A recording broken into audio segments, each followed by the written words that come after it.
বৈরী আবহাওয়া ও টানা বৃষ্টিতে জলাবদ্ধ হয়ে পড়েছে উপকূলের বিস্তীর্ণ ফসলি জমি। বীজতলা তলিয়ে যাওয়ায় বড় ধরনের ক্ষতির আশঙ্কা করছেন আমন চাষিরা। ক্ষতিগ্রস্ত কৃষকদের পাশে থাকার আশ্বাস কৃষি সম্প্রসারণ অধিদপ্তরের।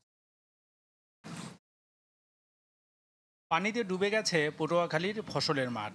কয়েকদিনের টানা বৃষ্টিতে আমনের বীজতলাও এখন পানির নিচে। প্রায় 242 হেক্টর জমির বীজতলা নষ্টের কথা বলা হলেও কৃষকরা বলছেন ক্ষতির পরিমাণ আরও বেশি। নতুন করে বীজতলা তৈরিতে ব্যয় আর সময়ের চিন্তায় দিশেহারা তারা। ধান যে ফালাইছি সম্পূর্ণ বীজ পাড়া নষ্ট হয়ে গেছে। বীজ যা হালাইছি সব পচি গেছে, এরপর বীজের খবরই নেই। এবার ধান পানও নাই, এই যে ফিরিয়ে হালামো হ্যাঁ তো পানিও টানে না। এই জমিটা রোপণ করতে পারে এরকম যদি সহযোগিতা করে সরকারিভাবে আমাদেরকে, তাহলে আমরা একটু উপকৃত হব। একই অবস্থা আরেক উপকূলীয় জেলা সাতক্ষীরায়। আমনের বীজতলার পাশাপাশি ডুবেছে সবজি ক্ষেত। একটানা 15 দিন বর্ষা হওয়ার কারণে আমাদের বীজতলা সব তলিয়ে গেছে। আমরা তো প্রতি বছর মার খেয়ে যাচ্ছি। এই যে আমরা কৃষি, এই যে জমি জায়গা চাষবাস করি, আমরা তো লস খেয়ে যাচ্ছি।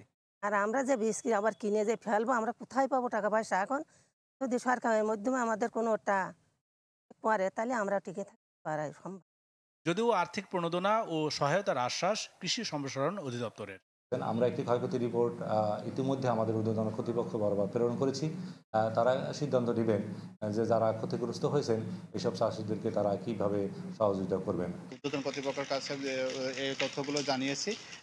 আমাদেরকে পর্যাপ্ত বীজের সরবরাহ এখানে আছে। এই পানিটা নেমে গেলে কৃষকজনের সহজে আমন ধান করতে পারেন, সে লক্ষ্যে আমরা কাজ করে যাচ্ছি। বন্যা, অতিবৃষ্টি আর প্রাকৃতিক দুর্যোগে কৃষি আর কৃষকের নিরাপত্তায় স্থায়ী পদক্ষেপের দাবি সংশ্লিষ্টদের। রিজভী হাবিব, চ্যানেল 24।